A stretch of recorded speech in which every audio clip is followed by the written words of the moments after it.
Hello, my amazing artists, and welcome to another Art with me, Miss Taub. Today you're going to need 2 sheets of plain paper. One can be colored if you wish. You're also going to need scissors, glue, a pencil or a sharpie, and whatever you want to use to color. I'm actually going to use a mixture of paint and crayon. All right, my friends, let's first start by reviewing the different types of shapes. You'll remember that the geometric shapes, like triangles, rectangles, circles, trapezoids, diamonds, ovals, all those shapes that you know the names of and they look the same almost every time you draw them, those are the geometric shapes. We're going to be using a lot of those today. Your organic shapes remind you of nature, your cloud shapes, flower shapes, and they're not the same every time you draw them. We're only going to use a couple of those today. All right, artists, grab your first piece of paper. If you want to use colored construction paper for this step, you are welcome to, because this is going to be our background. In super speedy fast mode, you are going to see me paint 1,000,000 spirals. Yes, 1,000,000. I'm going to do something called overlapping.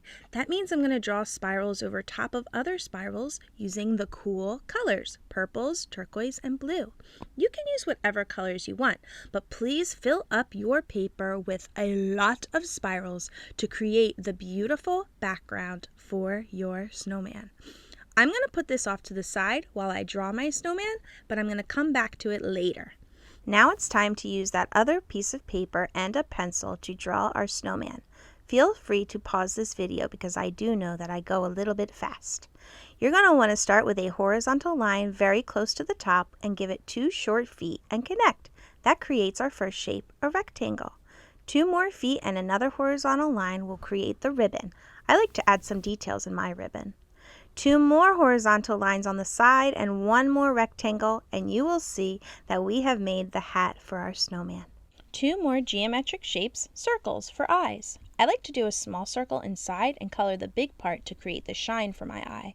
Then with a vertical line in the middle and 2 diagonals to the side, you will see I have his carrot nose. I like to add some curved lines to give it form too.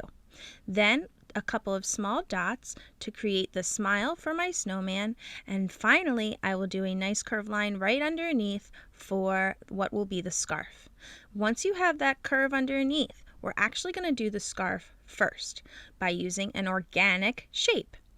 2 curves on the side and another curve underneath, just like the one on top, will create our scarf. I'm going to add more vertical lines and some extra vertical lines for the end of my scarf, but you're the artist. Feel free to add designs however you like.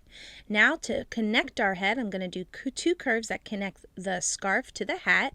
For the body, I'm actually going to measure the middle between the scarf and the bottom of the paper with my fingers and put a tiny little dot. That will tell me where one circle starts and the next circle starts.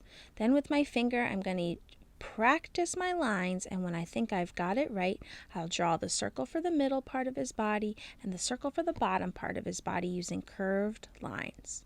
Notice how big my snowman is. He goes all the way from the top of the page to the bottom, just like this vertical line that I'm going to put next to the edge. We're going to use this for the arms of our snowman. Oh, one more thing. I almost forgot. The buttons. I'm using circles for my buttons, and I'm going to put about 7 of them.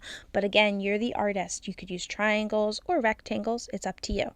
Now, the only rule for coloring is you must color this rectangle on the ends brown, because we're going to be using that for the arms. I even added some extra texture lines with swirls and black crayon to show that it is made out of wood. You'll also see that the color of my snowmen are usually white, but I added a little bit of light blue on the corners because that shows value. Value is the lightness or darkness of a color, and it actually happens because of where the sun is hitting my snowman. So the sun would be over by the wood where my hand is now, and the shadow is created where I draw the blue. Again, you are the artist, so you can color your snowman however you want. You'll notice that I am using rainbows for my scarf and my hat because Miss Taub loves a rainbow. Once you finish coloring, you're going to take your scissors and you're going to cut that straight vertical line on the end for the arms, and then take your time to cut around your snowman. You'll notice that I have a helper hand who turns my paper, but my scissors stay in the same spot. Before I glue my snowman to my beautiful background, I'm going to take that long, skinny rectangle twig and cut it in half. That is because I want to have 2 arms for my snowman. I'm also going to cut 2 long, skinny triangles on the ends to make it almost look like twigs or fingers, but you are the artist. This is just a little bit of an extra fancy step if you want to add some really fun details. Before I glue my snowman down, what I'm going to do is I'm going to put some glue on the end of my twigs where the fingers are not, and I'm going to flip my snowman over and glue them down first. That is because it'll be a lot easier to glue. I'm going to give my paper a little massage, and then I'm going to add glue to my snowman all over the body and glue it to my background for my finished masterpiece.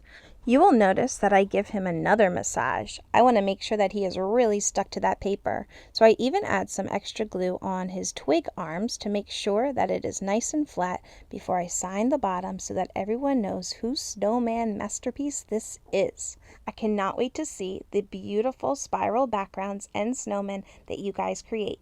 Don't forget to send me a photo in Google Classroom and have fun. See you soon.